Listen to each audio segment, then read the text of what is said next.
Hi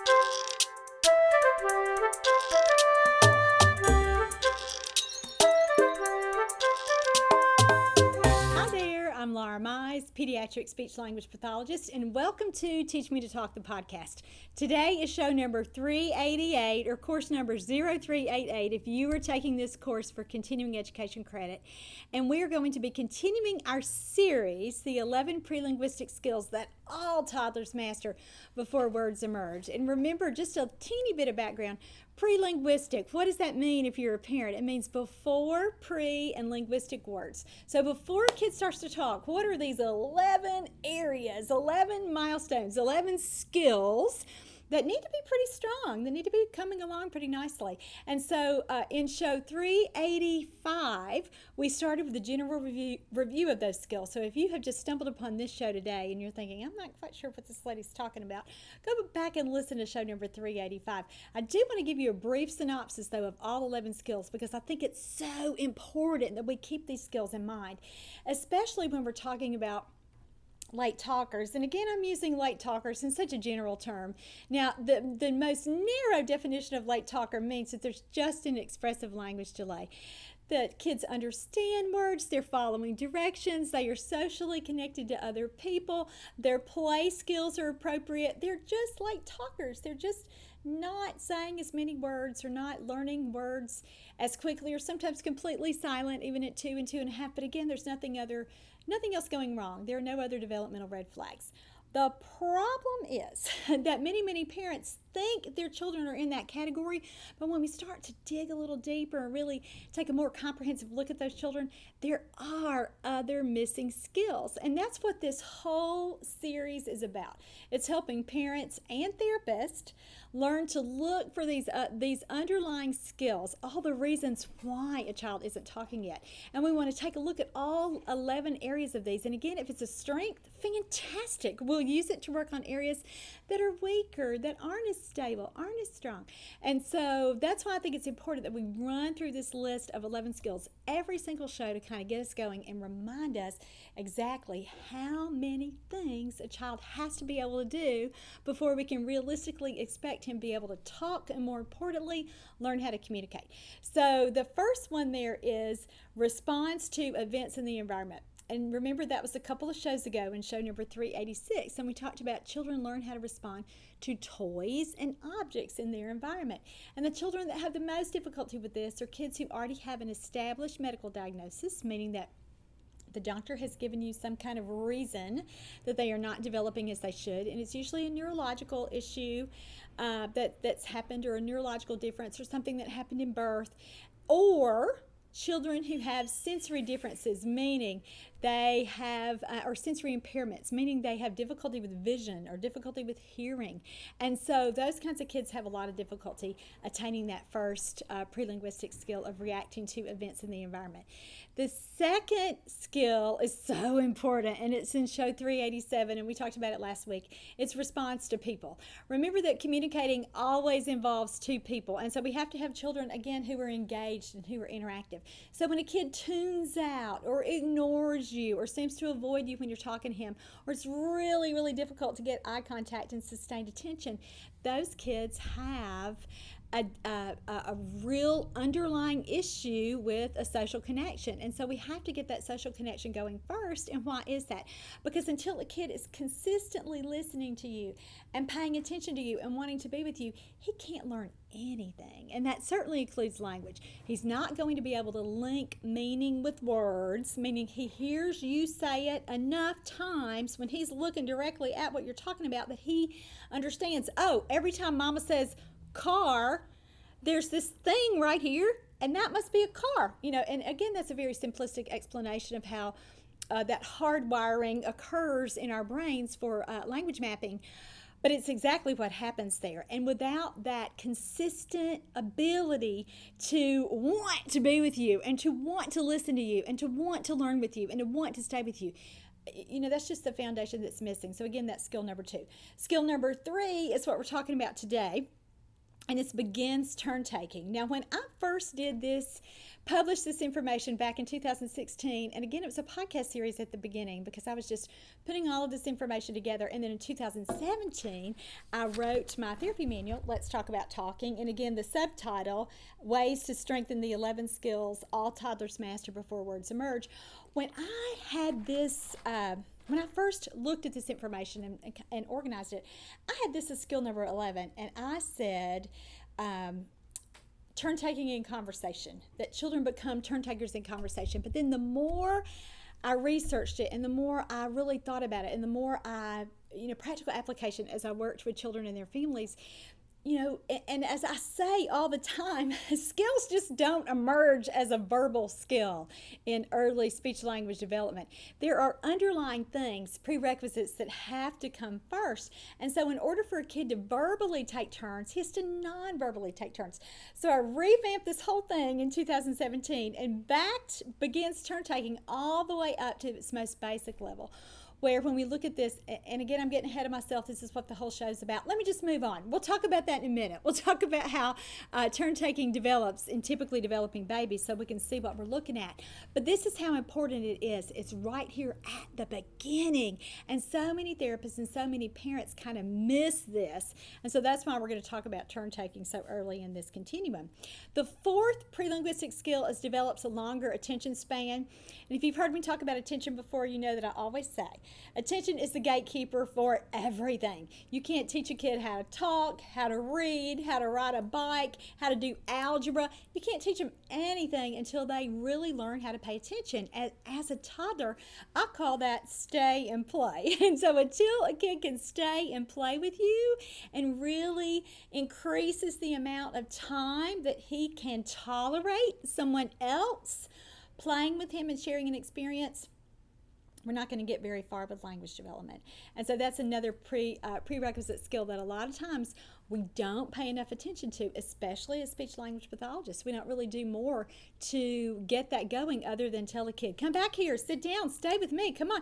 And again, we may not do it like that. It may not be quite that punitive, but at the same time, we're not really managing it any other way. And that's what this whole series is about, and especially today with turn taking, to give you some ideas and some different strategies to address it way before you probably began to address it before.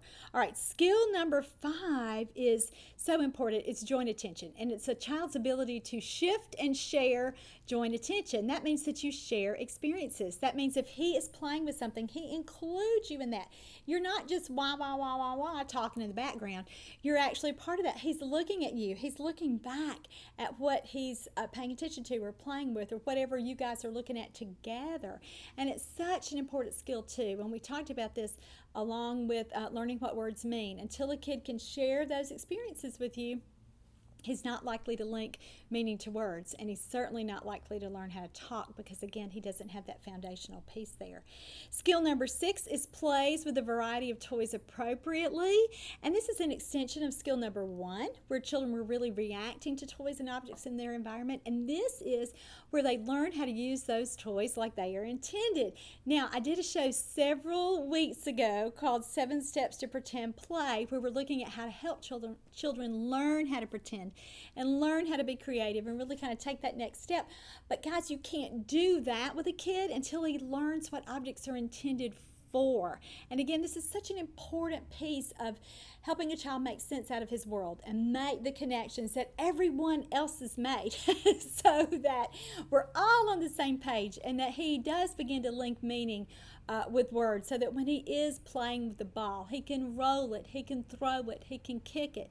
Those are the things that he's supposed to be doing with ball. And again, that helps him have that understanding of the word ball, and he knows what that object's function is, and he is using it as it's intended, and he does understand. Then he begins to understand when you say get the ball, he's linked meaning with that. So many of these skills are, well, actually all of them are very, very connected and intricately woven together to, again, produce a child that understands how to communicate. Okay, now we're up to skill number 7, and we've been talking about this a lot. This is the receptive language piece. So this is when kids have linked meaning to words. They understand what early words mean, and when they start to understand what early words mean, do you know what happens next? They begin to follow directions. So that is really the only way that you can, without a doubt, know that a kid knows what you were talking about. And so many times parents really will say, I mean, it's so universal, and I say this in conferences when I teach this live. I'll say to the therapist, you know, we're talking about receptive language development. I'll say, what does every parent say when you say, how does your child understand words? How does your child understand conversation or what you ask him to do? Parents will say it with me, therapist, he understands everything.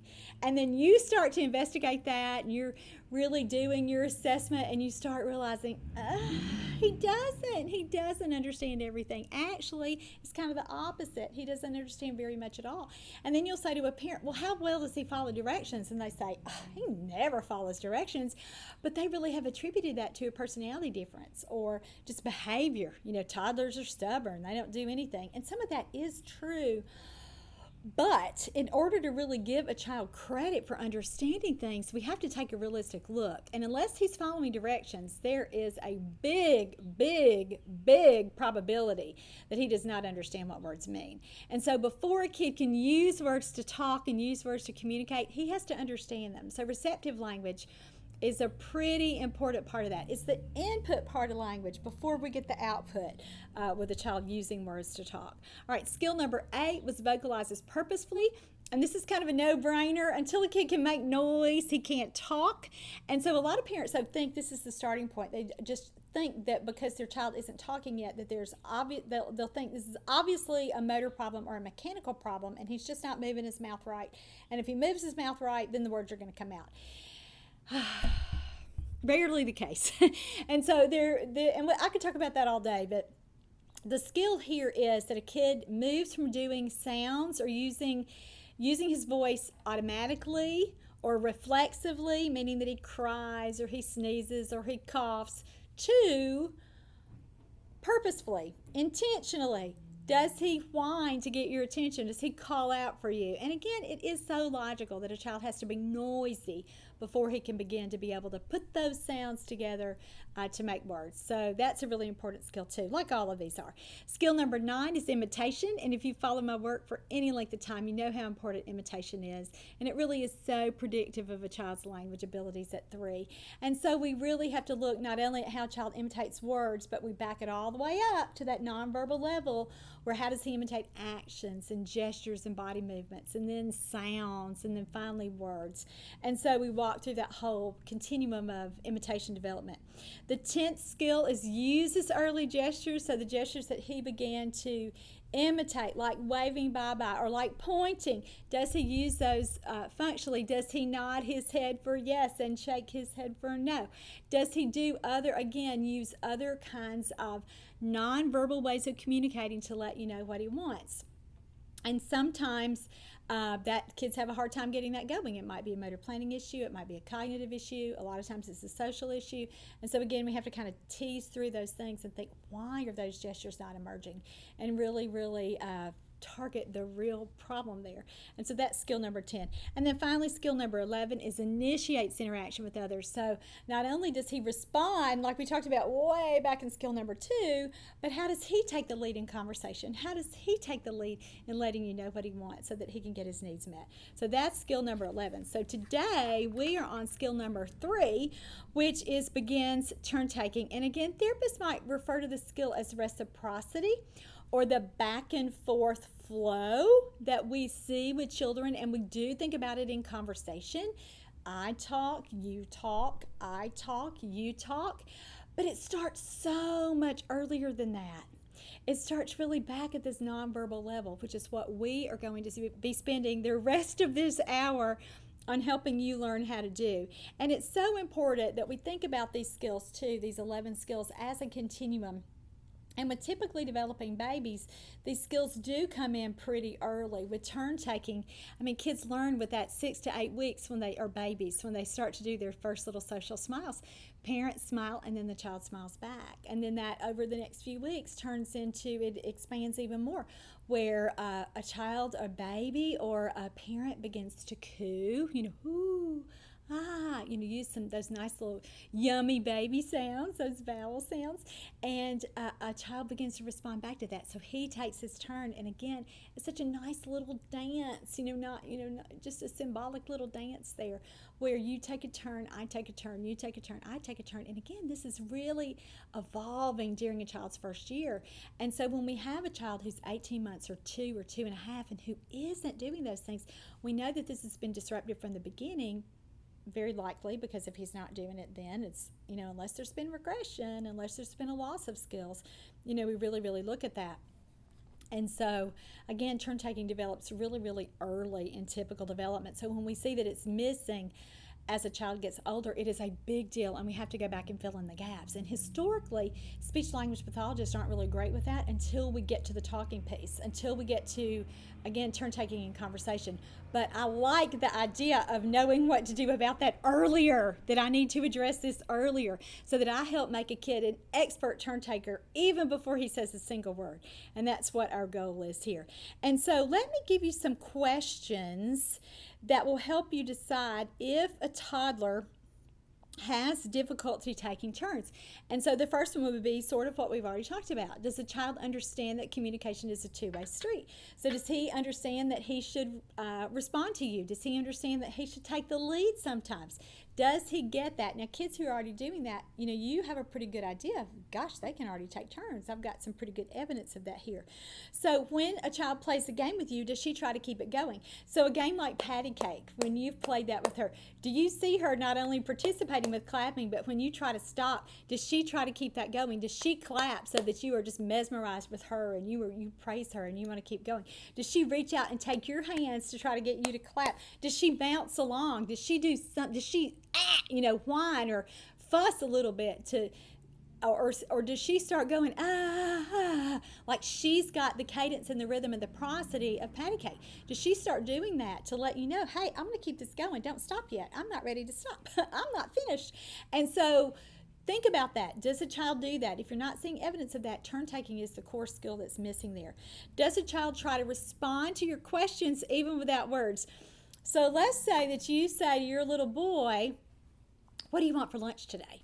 A kid who is not a turn taker, it's like you didn't even say the words, zoop, no response there. But a kid who is a good turn taker, even if they can't say, well, Mom, I want chicken nuggets and a bowl of yogurt, or, make me a BLT. If they're not saying that, even before words, they should be doing something to indicate to you that they are taking their turn. It could be a change in facial expressions like, I don't know, what should we have for lunch today? Or they could do something, an action like walk over to the fridge or walk over to the cabinet like, I don't know, let's check it out. Let's see what we have. And so they are demonstrating that they can respond to your questions, again, even without words.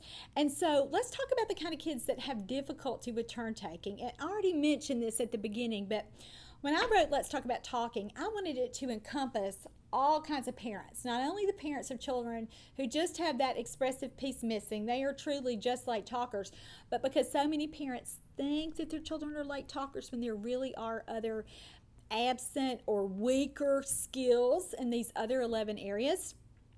I wanted to just, again, write a piece of work that would really, really help those parents begin to understand those missing pieces. And frankly, I hear from therapists every day that tell me that this has really helped them really target what they knew they were supposed to be working on already. Like they knew the prelinguistic skills were missing, but they just couldn't really articulate it or put into words exactly what they needed to work on with a parent. So therapists have really, really responded to this material too.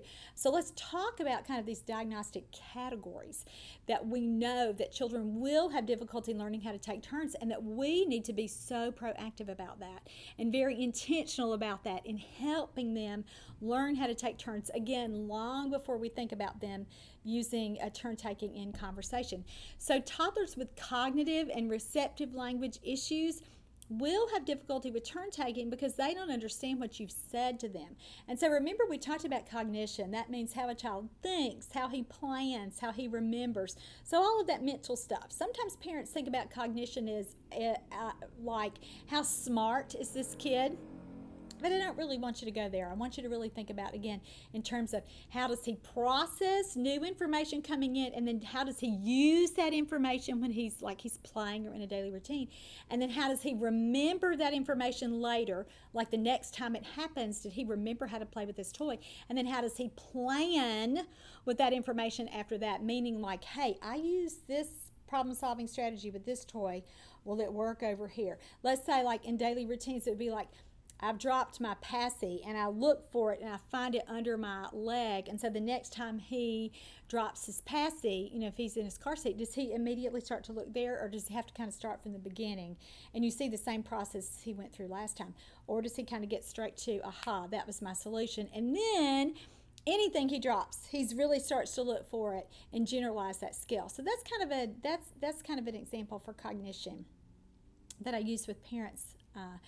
And so we know when kids have difficulty with cognition, or when there are cognitive delays, and again, it's usually because of a neurological difference. So parents already have a diagnosis, they already have a genetic diagnosis, or they already have a diagnosis like I've already mentioned, like Down syndrome or cerebral palsy, or something that some other kind of label that the doctor has told them, hey, this is what's going on with your child. And those kids that we know, they're predispositioned for cognitive challenges because of the neurological differences.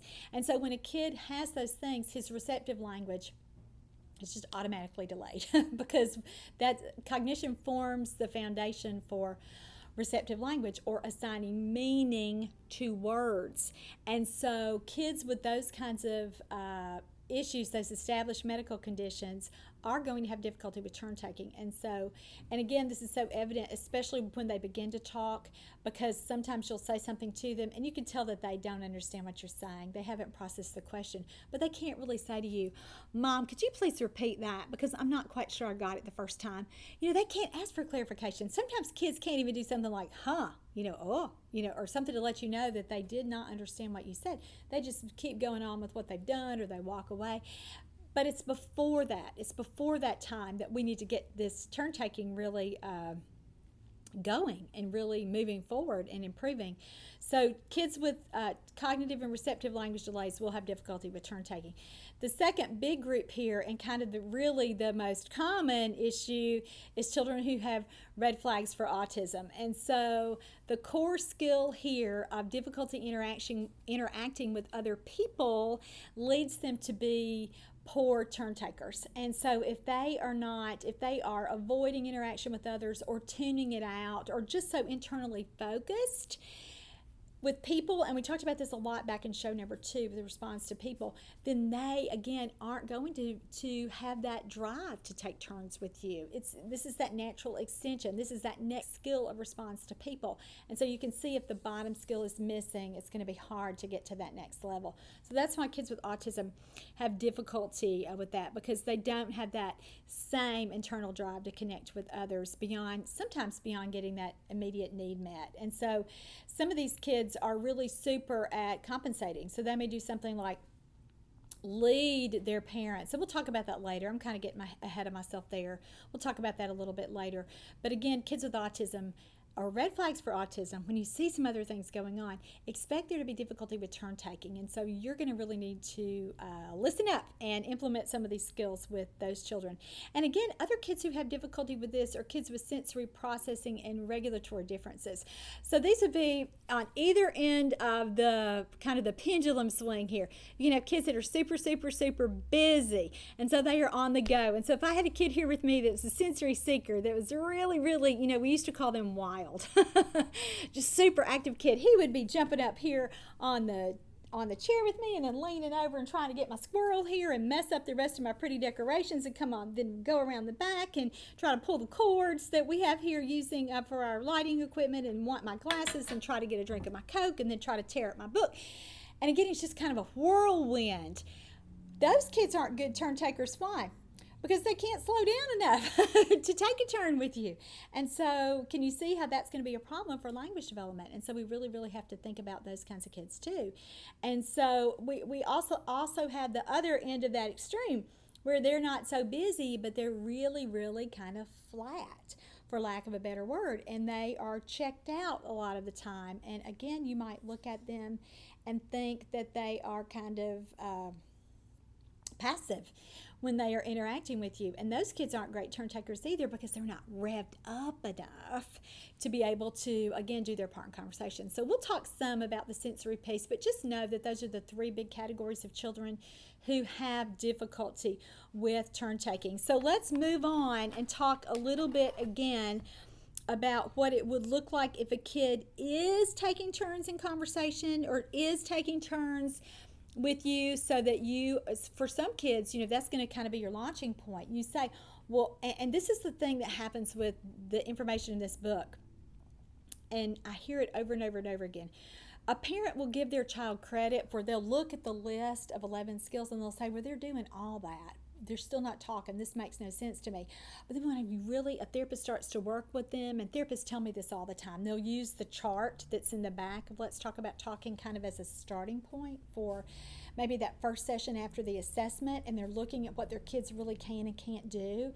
And parents, again, may have given them credit for a skill that's just emerging, or a skill that they've done minimally, like 1 or 2 times. Like a parent, you'll ask a parent, does he do gestures? And a kid sort of waved bye-bye 2 months ago, but you haven't seen it again. And so a parent gives the kid credit for that when he just did one gesture one time weeks ago, rather than the therapist really means, does he consistently and frequently use gestures, and does he use a variety of gestures? So when you start to really break this information down, parents start to realize, oh, I was giving him too much credit. And again, that's so natural. We are blinded by weaknesses and differences, especially in our own flesh and blood, especially in our own children. And so it's natural that parents do this. But we have to really, really look at objectively, does a child, has he mastered this skill? Is this skill emerging, or is it completely absent? And so these kinds of questions from Let's Talk About Talking will help you be able to do that. So some of the things that I'll ask a parent, does a toddler take his turn during play, during a daily routine, during conversation? And again, what's a turn here? It could be a look, meaning he makes eye contact with you, so that you ask him a question and he looks right at you to let you know, like, hey, I heard you there. I know that I'm supposed to have some kind of response. I can't say it yet, but I'm letting you know that I heard what you were saying, and I know that it's directed to me, and I'm going to take that, make that response or do my part here. It could be a facial expression change, that a kid raises his eyebrows, or just somehow changes his little face, maybe squints his eyes, or moves his mouth a little bit, that lets you know, hey, he's done something. And so let me just, or it could be an action. He could move toward you when you're talking, or he could reject what you're saying. You could start to feel, a negative response there, where he turns his head away or puts his hand out or something like that. So anything like this, it doesn't just have to be a word. So look for a change. So if you're seeing no change in a child, like we talked about last week, you can't really give them credit for that, right? And so we want some kind of response there, even if it's not a word.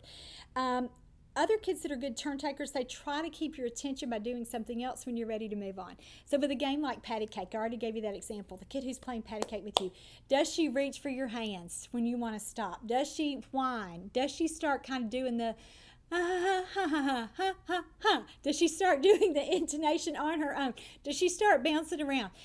Anything to let you know, hey, keep this going. I like this game. This was fun, and I am not ready for you to stop yet. And this would even be a kid who's good with turn taking, tries to respond to you, even if their attempts are off target. So even if you say to a child something like, what's your name? And she says, 2. And why does she do that? Because people ask her all the time, what's your name and how old are you?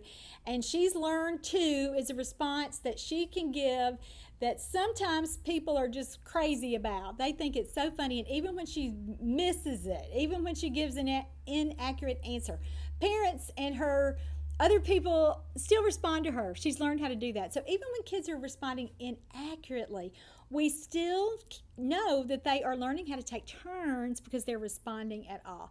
And sometimes, or all the time, let me say, when children are playing with other children and they've moved from parallel play to cooperative play, And so you watch them maybe in the pool or in like little cousins in the bathtub or something, and one kid will splash and then the other kid will splash, and one kid will splash and a kid will laugh, and then he splashes and then the other kid laughs. Or it might not go so pleasant. They might get upset in there, but they're grimacing and they're mad and they're crying. That's still a response. So they still get the turn-taking piece. And this does lead to play. This leads to genuine play with other children, but we see it start at this nonverbal level first. So those are the kinds of things that we want to look for with children. Now remember, why is turn-taking important for language development? Because it's how all of us become interactive and conversational.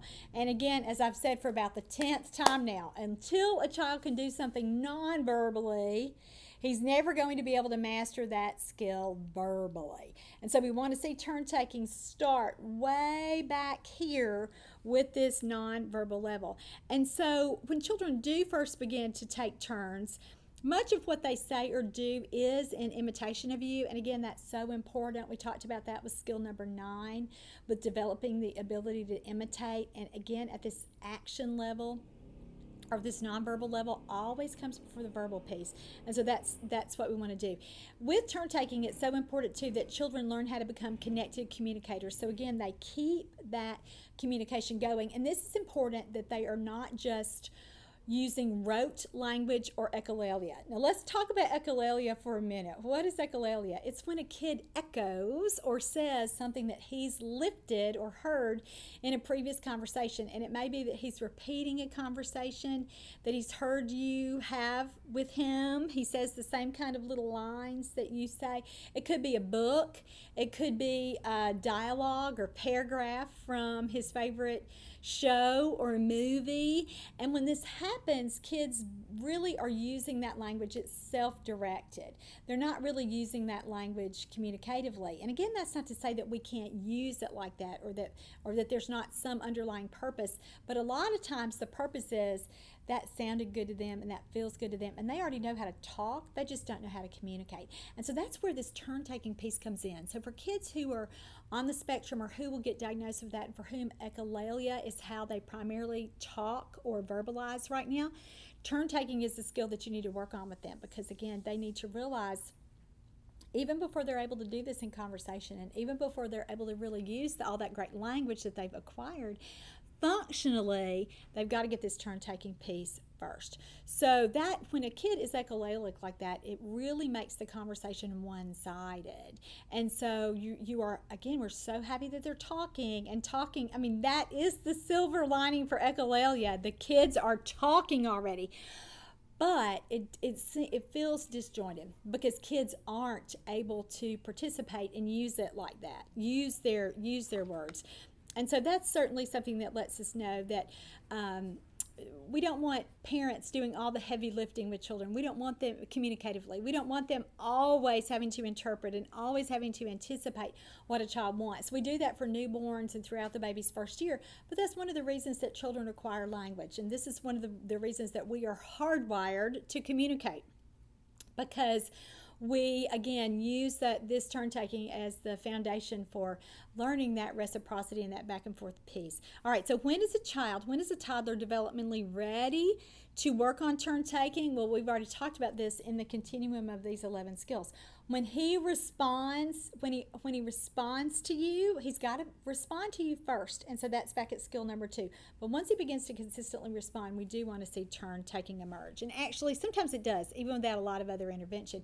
You get the social games going and the other strategies that we talked about in last show, and then turn-taking is that natural next step. It's that natural next step that we're going to see. So let's start to talk about the very best strategies for helping a toddler learn to take turns. And remember, if you're a parent, these are things that you're going to want to do with your own child. These are the things that I'm saying to you today that you can start doing. So take yourself some notes. And again, even if you're a parent and you think, gosh, I'd really like the written version of this show, you have 2 options. You can buy the continuing education credit that's available on my website at teachmetotalk.com for just $5 for an entire hour of CE credit, which is pertinent for a therapist. But for parents, you get the nice PDF handout for this. So you can get that there, or take a look at Let's Talk About Talking, my therapy manual. And so this information is pulled from that book. And again, these aren't just my ideas. These are researched and evidence-based practice, but this is where we start. So for a parent, these are the things that you need to be doing to help turn taking emerge or strengthen in your own child. And if you're a therapist, these are the kinds of strategies that you teach a family. So if you are coaching and you are maybe working for an agency or yourself who works with your state early intervention program, and you're doing coaching in the consultative model, and so you're walking into a family's home and you're taking what their routines already are and they're playing what they're already doing. When a kid isn't taking turns, this is what you focus on. So these are the strategies that you share with parents. And again, these are things that SLPs or speech language pathologists like me know, but sometimes we don't always share it like we should, or we don't prioritize it like we should early in a child's comprehensive treatment plan. And so we may have wasted a lot of time working on teaching words when a child is missing 5 or 6 of these prelinguistic skills. And a lot of times it is something when we get these skills in place and when we actually start to share these strategies and implement these strategies and help families get really comfortable with these things, then things start to fall into place. And then kids, again, that whole momentum builds, and they start to be able to use words again with focus on that. So, I mean, we're speech therapists. We're going to teach kids how to talk, right? But not nearly the focus as it would have been, and it's a lot easier because we've addressed these underlying skills. So if you're a therapist, these are the strategies that you need to write on that IFSP, that you, more importantly, you need to be sharing with parents in your one-on-one focuses. Now, if you are in the position like I'm in, where I'm in private practice and I work with kids directly, so say you're in a clinic or a school setting where your intervention is directly with the child, these are the things that you need to be doing. And again, if you're in a school system or say you work with a child at a daycare setting, these are the same strategies you need to be talking about with caregivers. And some of these are so simple that you think, no way am I going to start here, because they certainly already know that.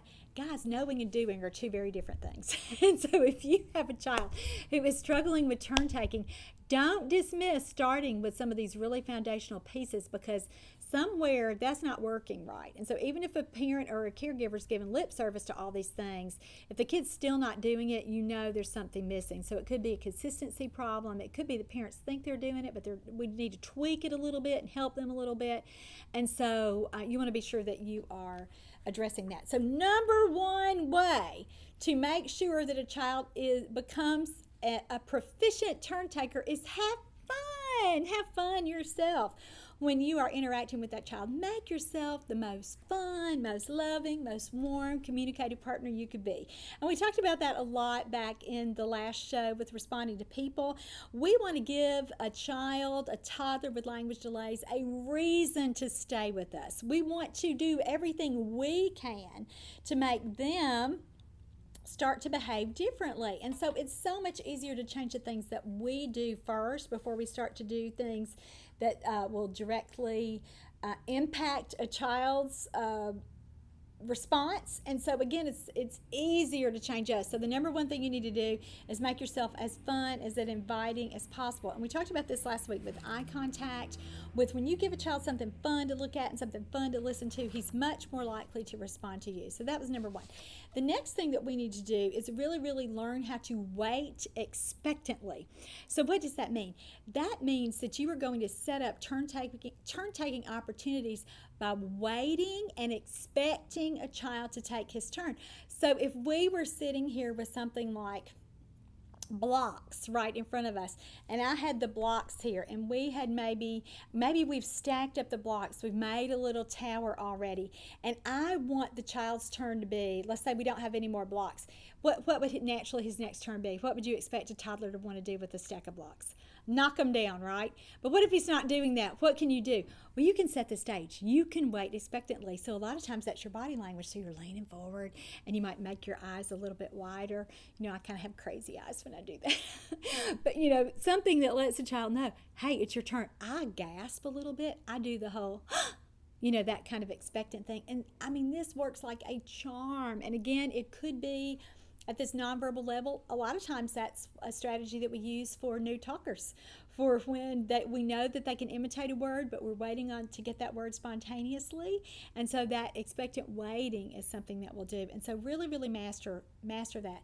And this piggybacks into the next strategy with treat a child's actions as if they were purposeful. So here you're going to act as if you know your child is going to do something. That's the wait expectantly part where we're and then the next thing, with whatever he does, you treat it like it's purposeful, even if it's not. And again, Dr. Greenspan, in his circles, his communicative circles, whatever the kid does, that's his response. And so if you offer a kid a cookie and he doesn't take the cookie, let's say you want a cookie and you get nothing. There's nothing there. No change in facial expression, no active refusal with his little body language there or a gesture, nothing like that. You get nothing. If he has done nothing, I would go ahead then and assume that he doesn't want it. So then you say, oh no cookie. You don't want a cookie. You're not taking the cookie. No cookie. And so again, you treat his actions as if they're purposeful and you try to assign meaning with that. And when we do treat actions like that as they are intentional over time, they do become more intentional. Not immediately. We have to give some kids some time to practice with this. But, again, start to really, really read what your child does and then respond appropriately. Now, parents, we do this all the time because we have had to anticipate what our newborns and our babies, what that whole year or so, that whole 18 months or so. And again, some parents are still doing it at 3 and 4 because their children are not communicating yet. But you want to, again, assign meaning there where you are taking what a kid is doing and then not making a giant leap where when you say, do you want a cookie? And he does nothing, you say, of course you want a cookie. He didn't do anything to let you know that. So make sure that it makes sense, but assign that meaning there and start to really think about what he's doing and help him learn how to become more purposeful like that. So the next strategy, here we are, strategy number 4, is set up simple opportunities for turn taking with trading objects. Now this is something that I think is an SLP. I didn't really know about this. This is something that I would read about and go, oh, that is a fabulous idea. Why didn't somebody teach me this in grad school?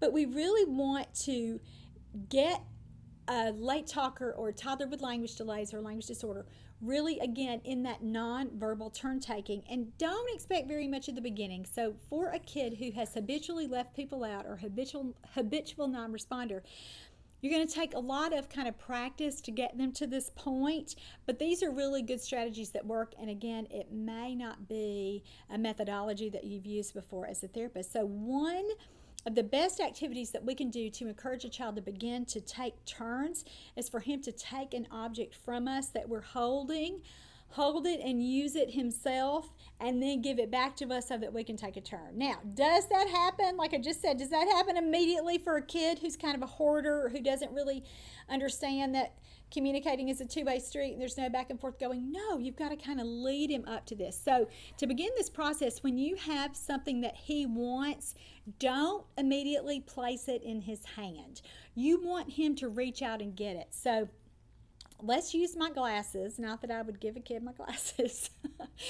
But let's say if he wanted my glasses and if I were brave enough to let him hold them, I would put them right here. But if his hand is out, I'm not going to put them right in his hand. I'm going to make him do something for that and make him take his turn by reaching out to get the glasses himself, and then do whatever he wants to get with the glasses and then get them back. That's true turn taking. But again, we have to start with this at the beginning with just those simple things. And once he has the object and he's using that there, we have to be able to, again, eventually get it back so that when he's doing something, let's say he's got an object that you could take a little turn with, you don't always start that, because a lot of times the children, they're so possessive with their toys and they get so upset if you think you are going to take something away from them and they're not going to get it back. And so you can't really do that, but you can just begin to kind of ask for a turn just by putting your hand out and letting a child give you an object. And then what do? At the beginning, you don't even take a turn with it. You give it right back so that he knows, hey, I'm going to get a turn with this. And a lot of therapists, I had a therapist on the show oh gosh, probably 2 years ago now, or a year and a half ago, that she started talking about how important this was with a little girl who was pretty non-responsive to her. And she said she just started trading things with her in the session, like even, if she were getting her bag out and had a receipt laying in there, she would just hand the little girl the receipt, and the little girl would fiddle with it a minute, and then the therapist would hold her hand out, and the child would give her the receipt back. And you might have to do some things like some hand over hand assistance, where you have your hand out to receive the object, and you take the child's other hand and you put it in your hand. And again, if a child is going to have a meltdown with this, don't do it. You don't want to sacrifice. And he's not learning anything then other than this lady is mean and I don't like her and she's taking everything away from me. And then you just fight a battle that you didn't even need to have. But you could just take the child's hand, put it in your hand and say, thank you, and then give it right back. So he learns, you get a turn, I get a turn, you get a turn, I get a turn. And eventually we're going to extend that so that you take a toy. You want to use a toy that he likes, but that he's not obsessed with. And so if he has a toy that he is just, nuts about, he probably is not going to want you to use it. So don't do it with that. Do it with something else, though. So, and maybe even an object from a daily routine that's a little less upsetting to him. So let's say that he's holding his fork or his spoon when he's eating, and let it be later in the meal where he's not starving and he thinks that you're not going to let him eat. But, just hold out your hand and see if he'll give you the spoon. And then again, what might you do with it? You might do a little routine like you're pretending you're going to eat. Oh, it's so yummy here. And you give it right back so that he learns, and then let him do something else with it. And then again, hold out your hand, look real fun and real inquisitive, like, oh, are you going to give me that again? And you may not even say, can I have your spoon? Because for some kids, the language part kind of stops it. So don't overtalk here. Hold your hand out and see, again, you might have to do that little bit of assistance where you're helping him give it to you, but repeat your little routine. But lots of times kids are going to give it to you anyway because they want to see you do it, or they're going to hold the spoon up to your mouth. You don't get to hold the spoon, but who cares? They've taken a turn. They wanted you to do a part of that, but they want to hear you go, and see you act silly and do your little animated routine. Or you might do something like, oh yuck, that they really don't expect. And so you can get turn taking going that way too. So that really quick trading turns. And so if a kid, let's say that a child is sitting and he's playing with a set of cars, and you have done everything you can. You've already tried to take a car and if you're matching what he's doing, which is important. Let's just kind of talk about it this way, and then we'll talk about the idea, if I can remember, talk about the idea that I wanted to mention. So let's talk about matching. Let's say you're going to imitate whatever he's done, and then you're going to match the length of your turn. So or shorter. You always want to go shorter than a child, never longer. Why? Because you're going to lose him. He's going to walk away from you if he's no longer going to be interested, or he's going to be mad that you're taking too long with his toy. And so if he's rolled the car, you take the car and roll the car too, but you keep it really short. And you want to get that reciprocal imitation going, which means he does something, you do something, he does something, you do something, and you are copying him, because eventually you want him to copy you, but you're not there yet. You've got to start where he is, meet him where he is. So this matching concept is really, really important. You keep your turn quick and you keep it a lot shorter than him. And let's say that you've tried to do that. And let's say you've tried to really increase his attention. You've tried to crash your car into his, and you've used your play sounds, beep, beep, and, and all those little fun things that we do, which if you're a parent, you're not doing that, sound more like a kid and less like an adult. Use those play sounds. But let's say you've tried all that, and he's still not responding. He's still not including you. And actually, he may be getting a little bit upset because they're a little irritated because you are persistent, which you should be doing. But what can you do? Get the cars, and then you just be the giver of the cars. And you may not be able to do it that day. That may make him so mad. But the next time he's ready to play cars, you hold all the cars. Now, this may help for you to put them in a box, or I use Ziploc bags all the time. Put them in a bag, or hold them in your lap. But do everything you can not to make him request. We're not working on that yet. Not to make him sign or anything like that. Not to make him use a word, but just to simply take the car from you. And so you hold out the car. Again, you're not going to put it in his hand yet. You're going to hold out the car and let him reach and get it. And then if he starts to do something else, and when you feel like there's kind of a spot for you, and don't let it go on 15 minutes. I mean, do it within the next 30 seconds or so. Get another car and see if he'll take it again. And you keep that going. And then after you've done that a while, reverse the role. Where he's holding a car, you hold out your hand again to see if he'll give it to you. And at this point, you might take that quick little turn like we talked about with matching, but always give it right back, because that's the point here. We want to keep these turns going. Gradually work on taking longer turns and new turns, but again, don't do it too soon. Don't wait forever. A year. Don't start thinking, okay, I'm going to wait. In 6 months, I'll start taking a longer turn. You're not going to do that. But it might not happen for a few weeks if you're a parent, or several sessions if you're a therapist, where you gradually work toward taking those longer turns and new turns, so that if he's done something with a motorcycle, you're playing motorcycles, you maybe add the hand motion, where maybe he's playing with a motorcycle and you've done rum, rum, rum. Well, this time you're going to add, well, let me do the gesture here, rum, rum, rum. Or with a motorcycle, you might do something like, cover your ears, like, oh, it's so loud, after you do that. Just any little thing that helps you take that next turn. And thank you so much for that example. All right, so next, what are we going to do? Make yourself a required part of the game. So games with, or toys with pieces are great for this, and we've already sort of talked about this with the car example, but it could be something like a ring stacker, or a ball in the whole toy where there are several kinds of balls, or a shape sorter, or even puzzles. You're the giver of the next thing. So whatever it is that they like to do, you are ready with that next piece, and you are giving them the next piece. And again, they have to include you, and you're not doing the requesting, you're not making them talk, you're not doing anything like that other than take their turn from you. So that's how you get that going. Now let me just say, if a child's motor skills aren't great and his play skills aren't great, this may be a strategy that you have to save. So if you're trying to do a puzzle and he doesn't really like puzzles, he's not going to take turns with you because he wants to avoid.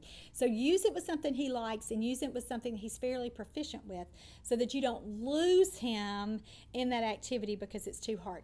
Another thing that you want to do is go fast when you get this turn taking kind of going. Now, I don't mean at the beginning where a kid, you overstimulate him because you're like, give me that. You don't want to do that. But you do want to get it so that he understands that taking turns is a part of the game. You want him to learn, you do, I do, you do, I do, you do, I do.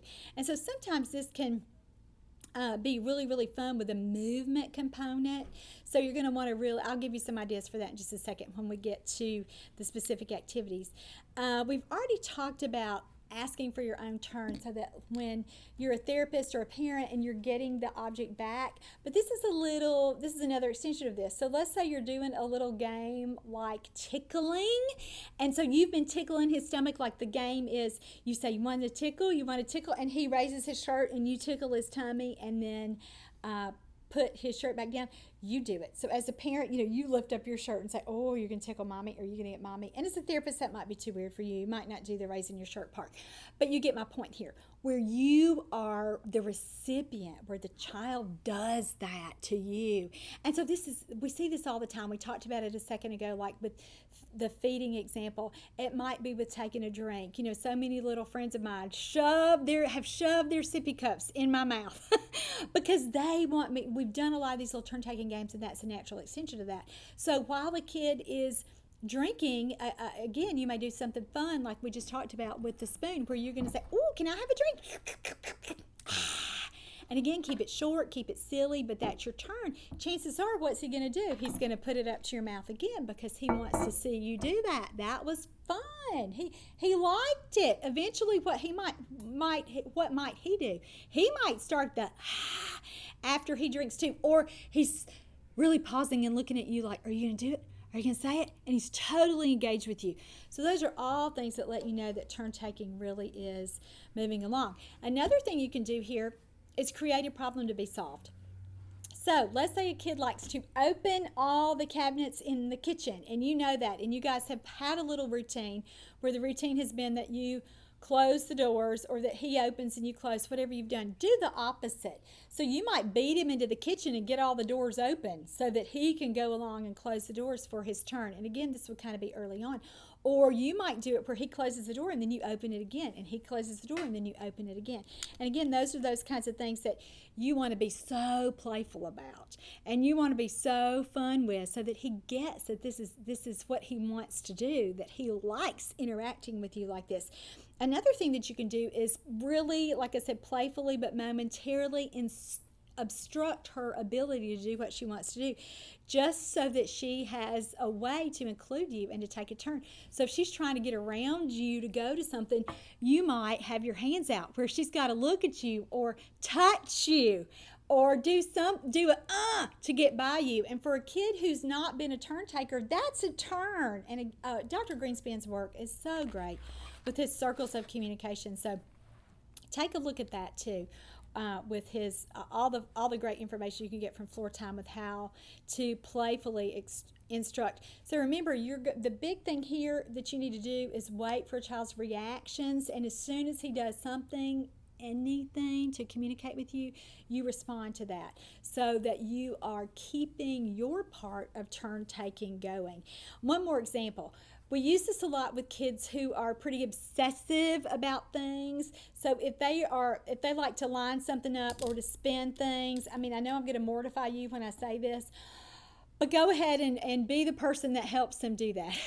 Give them the things. We talked about it with the card game. So if they like to line up trains, my goodness, just sit there and be the person that hands them the train and hands them the train and hands them the train. And you'll get to the point that you can maybe roll one of the trains or crash one of the trains or do something more functional with one of the trains. But in the beginning, when you're trying to get turn taking going, that may be your best bet to really insert yourself into that game.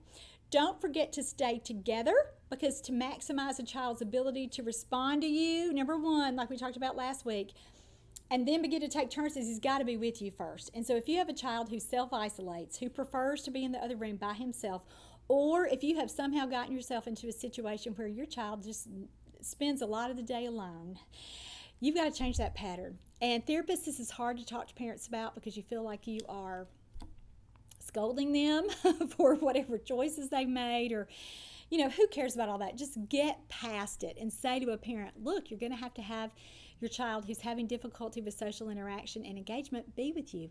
And so when you are in a room, if you are in the bedroom making up the bed, put him in there with you. If he tries to leave immediately, close the door. Keep him in there with you so that you're talking to him and so that he learns how to respond to you.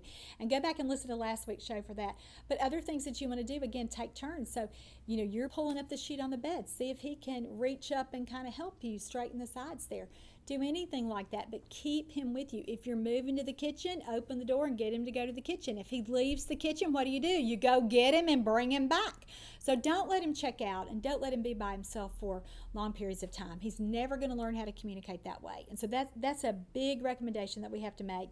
And be sure that you are doing, again, everything that you can to keep interactions going throughout the day. So when you need to do something for your child, like a caregiving activity, don't be so fast to move on. Don't be so just quick to give up these opportunities to take turns. I've already given you great examples about like if he's eating and you're doing the little pretending like you're eating or drinking, but even like if you're changing their diaper, you can give them a baby wipe to hold while you're doing that, and then take it back from them, and then you stop to play a little game, play this little piggy and count their toes, or a little tickle game, or something where you're keeping that interaction going. So don't be in such a rush to kind of get through those activities where you're missing that point with turn taking. All right, so now I want to give you some really specific activities. And remember, these are from Let's Talk About Talking, my therapy manual here.